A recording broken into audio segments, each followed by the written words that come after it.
Good evening. Welcome to Binghamton City Hall. This is a 5:30 meeting of the Employees Committee of City Council, which is officially represented by Councilman Joe Burns, Councilwoman Sophia Resnetti, and myself, Phil Strawn. So we have gavelled in. We will stand and say the pledge real quick, and we'll get right to our discussion, and we will move forward.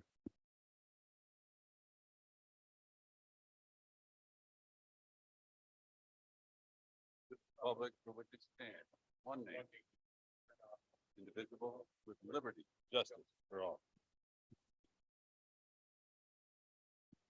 Thank you, everyone. Madam Clerk, will you do a roll call for us, please? Councilman Strawn, Present.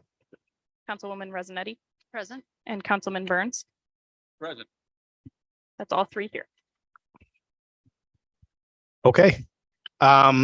You saw I appreciate I was gone on vacation last week, and thank you, President Scringy, for getting this out to everyone and establishing this meeting on my behalf. I appreciate that.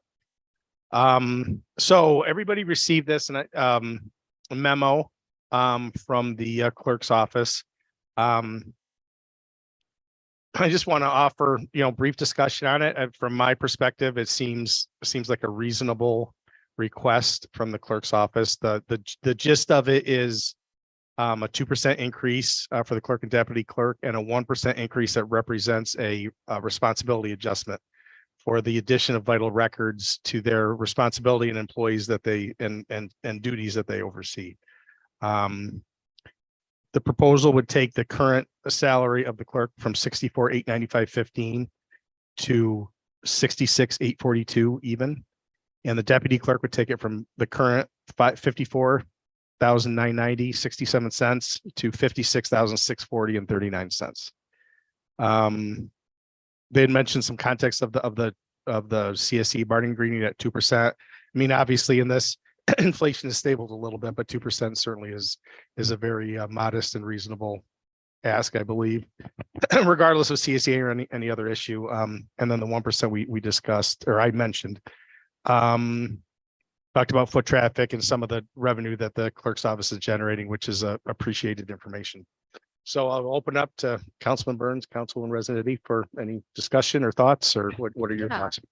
Thank you. Councilwoman Resnetti. Yeah, I'm in complete support of an increase for clerk and deputy clerk. I appreciate what they're doing. I appreciate the breakdown of the the details. The bargaining agreement is for a 2% salary increase this year, and I'm 100% behind that. And additionally, I support the 1% increase for the responsibility adjustment. I was just wondering if we could talk a little bit more about that. Like, what does it really entail? Although they do have a lot of this information here. And is this increase in responsibility viewed as long-term, short-term? What does that look like? Is this something that we could just briefly talk about? Do we know? I'm not sure.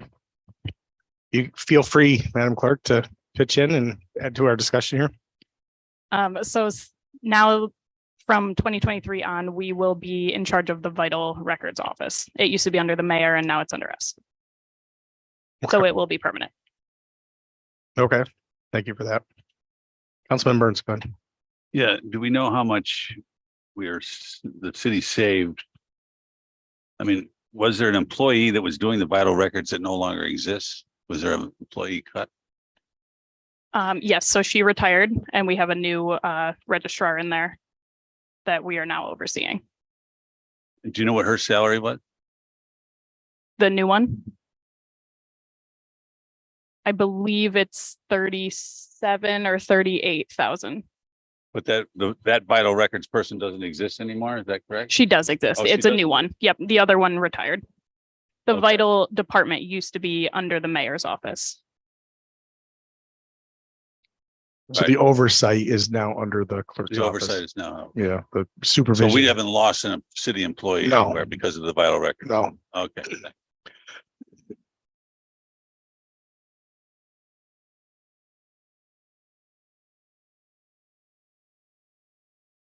I guess I'm just I'm just thinking, I'm sorry, I'm just Go a ahead. little confused. No, Oh, go ahead. I just want to, Yeah. open so discussion. the vital- Councilwoman Freeman, feel free to add any of your thoughts as well. Vital statistics person, so we do have that position, much lower salary, full-time, correct?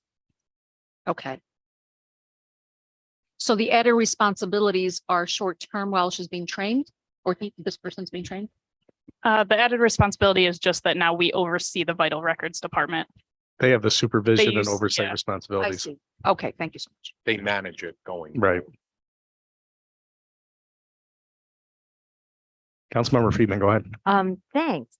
So I have a question. So I understand now you have this added supervisory role. Can you give us like an estimate of maybe how much? What does that look like on a day-to-day basis? How much time would you say you devote to like overseeing the vital records office? Just an estimate, it's fine. I'm just trying to figure out what this looks like. We are still trying to also figure out everything that they do over there since it wasn't under the clerks before. So Pam is our new registrar. She just became full-time on it. She had the registrar from Johnson City come train her. So she's now fully on her own and she's good to go. So now the next step would be me and John also overseeing and figuring out exactly what they do over there now that it's our responsibility. Okay, so that's still kind of It's in the works, yeah. in the works. Gotcha. Okay, thanks.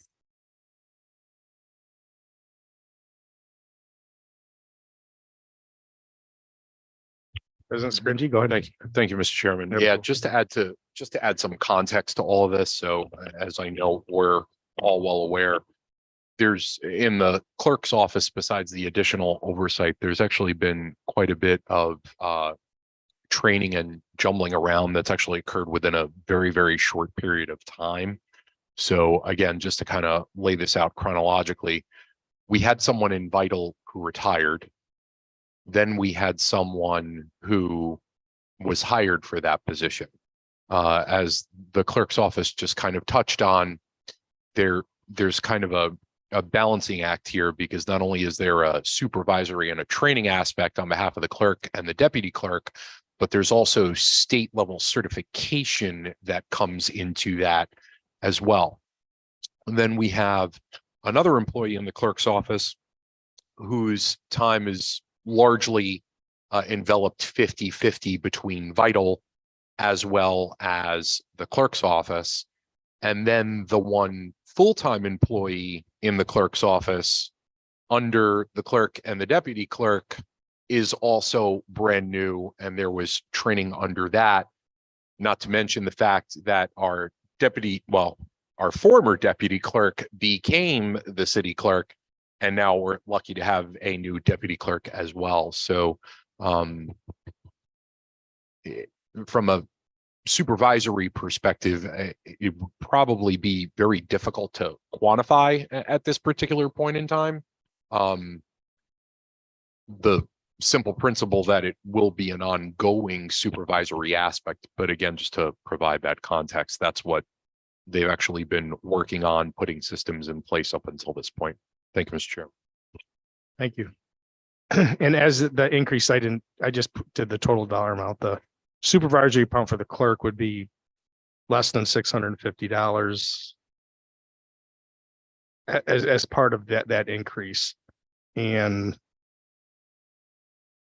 the deputy clerk, that 1% would be just under $550. So it's a nice chunk, but it's not a humongous, change for that added responsibility in my estimation. Councilmember Freeman, go ahead. Is there a particular line item or place where these increases will come from, or? I think it'll- Budget. Yeah, and just as another point of context, and I'll call this on myself a little bit. We did not do this properly last year, and then we had to do it out of order after we did the budget. So this will then be inserted into the proposed budget that we will review in September, October timeframe.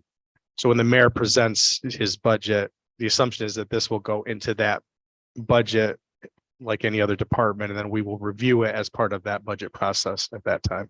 I see. So it's kind of like well, I'm not on the committee, but the committee will make a recommendation and then we'll say, we think that the clerk should be paid 66,000 and the deputy clerk 56,000. Therefore, we'll need to shuffle it around and figure out where that's coming Right. from when we do Right. okay. So then when they present their budget to, Mr. Shager and however they do their budget presentations, that will be included.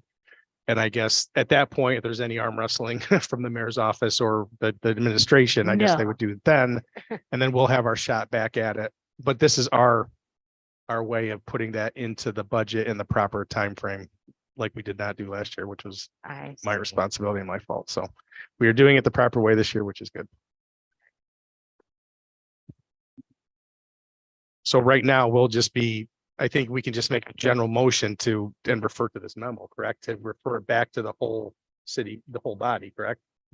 Yeah. Thank you, Mr. Chairman. Yeah, so just for a point of process, so because the clerk's office works for council, they fall under our budget. So the kind of coming off of what Councilwoman Freeman was discussing earlier, basically the timeline looks roughly along the lines of the employees committee makes a recommendation to the body, and then the body at large will review that and take that under consideration and then formalize it. Then those,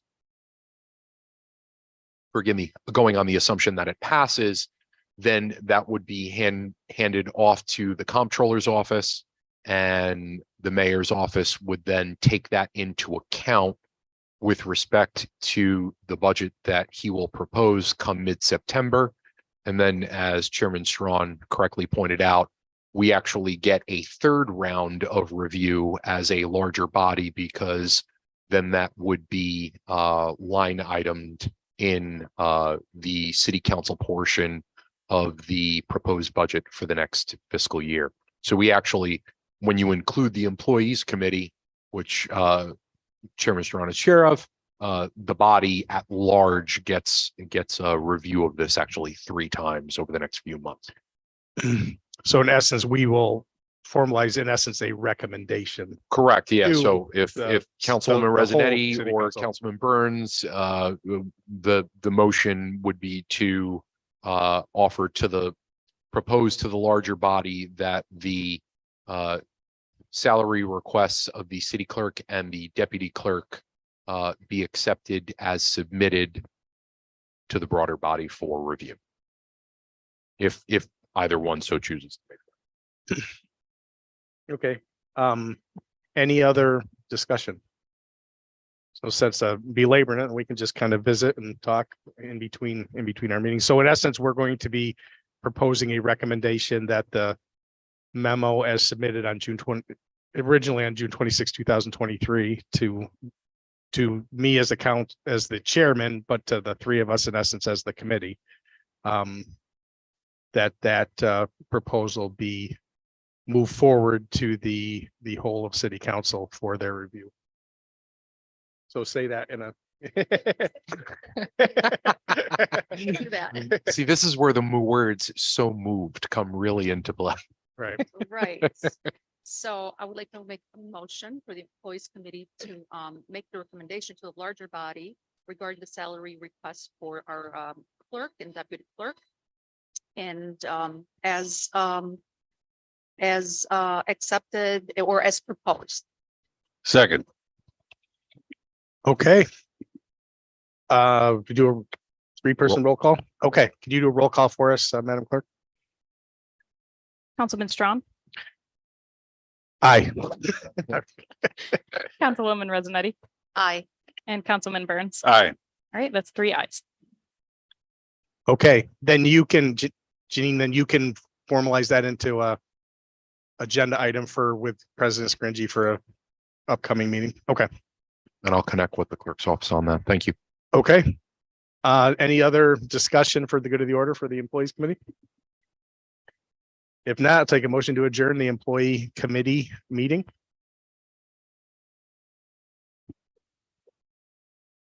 Motion to adjourn. Do I need a second? Okay, thank you, everyone. The employee committee meeting is adjourned. We have 14 minutes until our regular work session, so we can